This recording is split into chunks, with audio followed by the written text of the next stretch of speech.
Paulo, servo de Jesus Cristo, chamado para ser apóstolo, separado para o Evangelho de Deus, o qual foi por Deus outrora prometido por intermédio dos seus profetas nas Sagradas Escrituras, com respeito a seu filho, o qual, segundo a carne, veio da descendência de Davi, e foi designado Filho de Deus com poder, segundo o Espírito de santidade, pela ressurreição dos mortos, a saber, Jesus Cristo, nosso Senhor, por intermédio de quem viemos a receber a graça e o apostolado por amor do seu nome, para a obediência por fé entre todos os gentios, de cujo número sois também vós chamados para serdes de Jesus Cristo.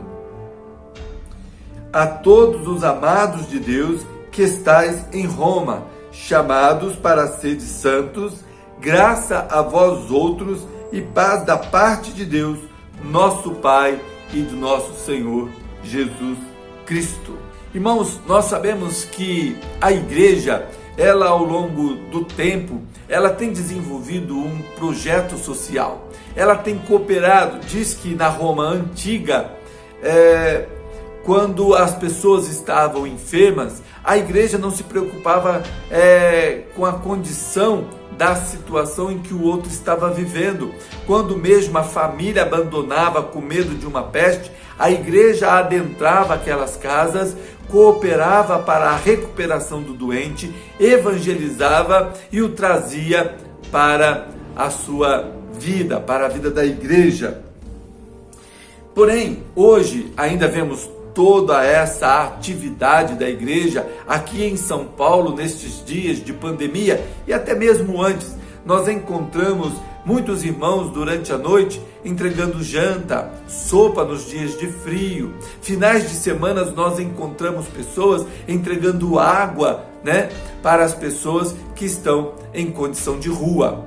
Porém, tem algo que faz com que a igreja sobressaia, que é muito mais, que de certa forma está além de tudo isso, que é a mensagem de salvação. Ela é portadora e nas suas atividades ela tem o compromisso de levar a sua mensagem de salvação, as boas novas de salvação, dizendo que Deus amou o mundo de tal maneira que entregou o seu Filho unigênito para todo aquele que nele crê não pereça, mas tenha a vida eterna.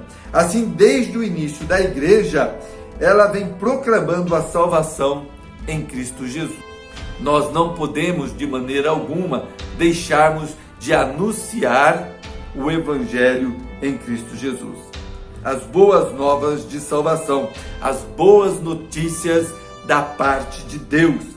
Porém, desde o início também, a igreja vem trabalhando, lutando contra falsos ensinos, instruções prejudiciais que têm tentado adentrar a igreja, prejudicando o seu desenvolvimento e fazendo com que muitos irmãos caminhem por caminhos de falácias, caminhos não verdadeiros. Por isso, o importante, o aprendizado da palavra de Deus.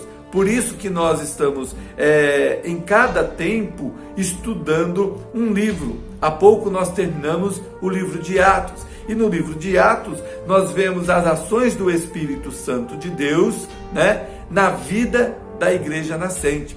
No livro de Romanos, nós vamos ver a preocupação, a paixão apostólica, a paixão de Paulo para a pregação do Evangelho, para a proclamação da vida eterna em Cristo Jesus.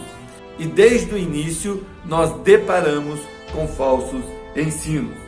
Um dos ensinos falsos era a respeito da fé em Cristo Jesus. Muitos judaizantes, muitos mestres adentravam a igreja e ensinavam à igreja que sim, que de fato nós somos salvos em Cristo Jesus, só podemos ser salvos em Cristo Jesus, mas precisamos obedecer à lei de Moisés. E pela lei ninguém se salva. A lei, qual é o papel da lei? E nós vamos ver isso na carta aos Romanos mais na frente. O papel da lei é avultar o pecado, porque se não tivesse lei, nós não sabíamos a respeito do pecado. E a lei foi nos dada para sabermos qual é a vontade de Deus.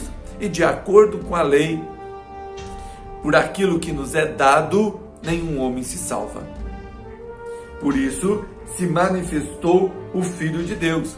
Então, era um ensino errado para a igreja, dizendo que a salvação era pela graça em Cristo Jesus, mas que deveria obedecer à lei de Moisés. A outra situação que a igreja vivia naquele período era a respeito dos libertinos, que concordavam que, de fato, a salvação é Cristo Jesus, não há salvação fora de Cristo Jesus, e agora eu posso fazer tudo quanto eu quero, independente do que eu faça. Cristo morreu por meus pecados e no final eu vou ser salvo mesmo. Este pensamento é um pensamento errado. Isso não é verdade, porque se nós andarmos no pecado, nós não temos parte com ele, e nós estamos dizendo que nós não o vimos e nem o conhecemos. Por quê? Quem vem para a luz, a tendência é viver na luz, é caminhar de maneira que vai glorificar o nome do Senhor. Porém, aquele que ainda quer conhecer ou viver nas suas práticas pecaminosas, ele ainda não teve uma experiência de transformação com o nosso Senhor e Salvador Jesus Cristo. Os libertinos estavam enganados. No segundo século, aparece uma nova distorção, que é o gnosticismo.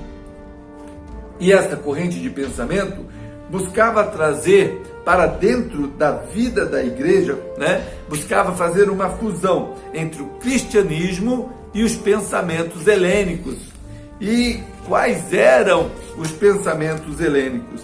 Os pensamentos helênicos eram os pensamentos dos gregos, que buscavam suas filosofias, as filosofias gregas, as religiões de mistérios, e os pensamentos que assim eram trazidos para a vida da igreja também era uma distorção das verdades expostas pelos apóstolos nos primeiros séculos. Mais uma vez, a igreja precisou combater com os mestres que defendiam essas correntes de pensamentos, adentrando a discussões, e essas discussões perduraram até o século de número 4, até o quarto século. No quarto século, chega a institucionalização da igreja. Uma grande hierarquia, sendo encabeçada por um homem que, segundo comentários, e ainda hoje alguns pensam desta maneira, que é um homem infalível, o Papa na igreja em Roma. E durante o período medieval, várias doutrinas adentraram a igreja, e uma delas, que também prejudicou, vem de uma controvérsia chamada controvérsia nestoriana, a respeito de ser Cristo Jesus Filho de Deus ou ser Cristo Jesus Deus. Ou melhor, no pensamento da igreja daqueles dias, colocado pela própria igreja, tentando, ou melhor, ensinando a igreja, sendo Cristo Jesus Deus, que seria Theotokos ou Christotokos, porque Deus ele é incriado, então ele não pode ter mãe. Mas a igreja pensava, mas se Cristo é Deus, como ele não tem mãe? Então não deveria ser Theotokos, e sim Christotokos. E dentro deste consenso, dentro desta situação, acabou que a igreja assimilou a questão a Maria, caiu no gosto da igreja, e a igreja então assumiu essa postura e passou então a ter este momento de adoração a Maria. Logo depois também vai vir a veneração dos santos, a doutrina do purgatório e mais uma vez o pensamento de salvação pelas obras, e pela fé em Jesus Cristo, trazendo a ideia que o homem coopera para a sua salvação. Todas essas correntes veio a ser vencidas com a Reforma de 1516.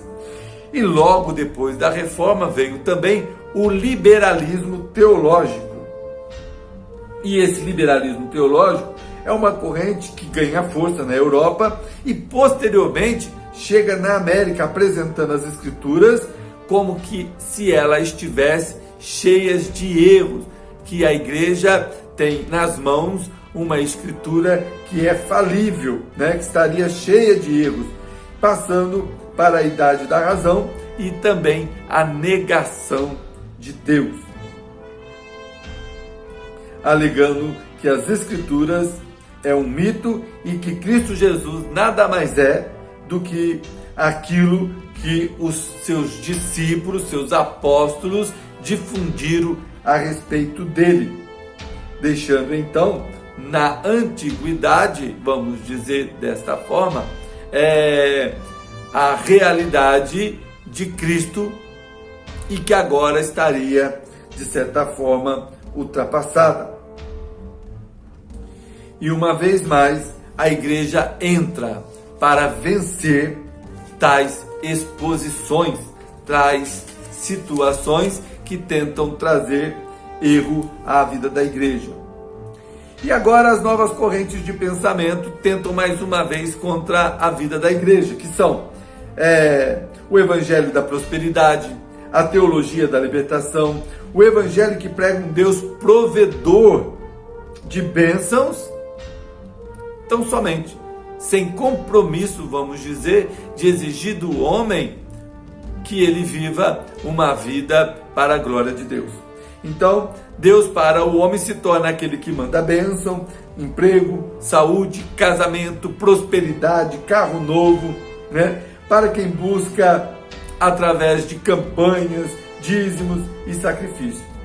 E outra vez estamos aqui para defender a vida da igreja.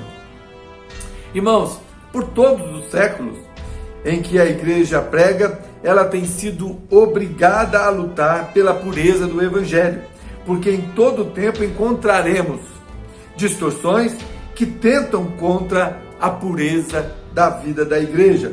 Por isso se faz necessário voltarmos às Escrituras e aprendermos o que é o evangelho. E no capítulo 1, do verso 1 ao verso 7, nós vamos ver a introdução. Entretanto, o aprendizado da carta aos Romanos vai estar nos ensinando o que é o evangelho.